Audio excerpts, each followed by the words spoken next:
The Hotel Plus update is the most popular update Doors ever had, with the player count being over 3 to 400,000 people concurrently. This is a lot more people than when Doors first released, when it was 10 to 60,000 people.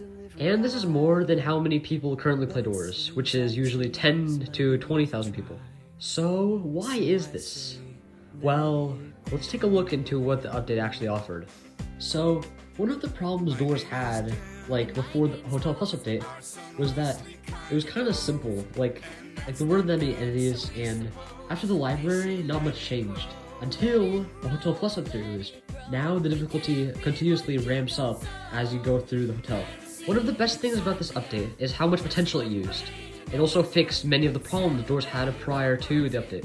After the Hotel Plus update released, everything was so perfect, which is why so many people played Doors back then.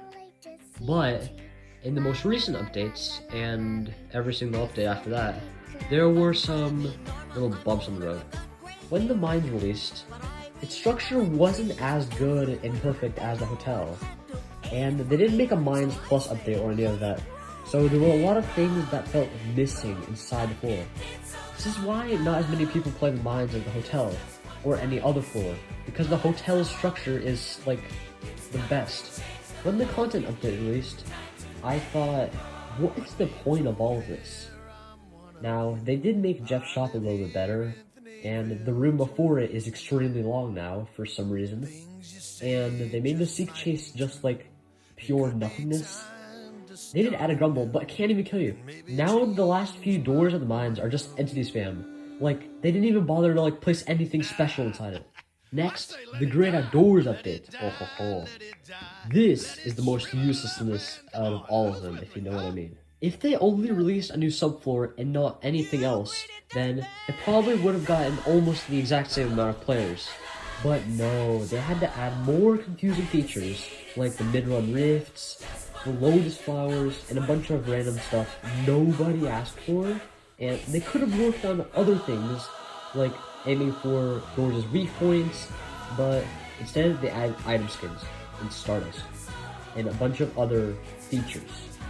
Now, as a player who has OCD and likes to loot a lot and stuff, adding more larger subrooms is kinda overwhelming, because I feel like I have to touch every single corner of each room and flush every single toilet. If I don't check every subroom, then I feel like I could have missed some very good loot. You know what has even more entities and loot? Pressure. It's a very complicated game, which is most likely the reason that players don't play it as much as Doors, because of how overwhelming it is, even for experienced players. Since I don't want Doors to be cooked, from now on, how should Elsplash make their updates? Well, they should do what the Hotel Plus update did. Fix all its weak points as soon as possible. Like the last 10 doors of the mines, and the mid-run rifts, maybe they can revamp them or something. Overall, adding new features isn't always the better option. If there are things that need to be fixed, then they should be fixed. There are times when potential could be used, but they have to do it carefully so the community keeps playing Doors. This is why the Hotel Plus update was the most successful one, because it added what we needed, and nothing more. Tell me in the comments what you think they should change in Doors. This was Double Chocolate Cheesecake, and goodbye.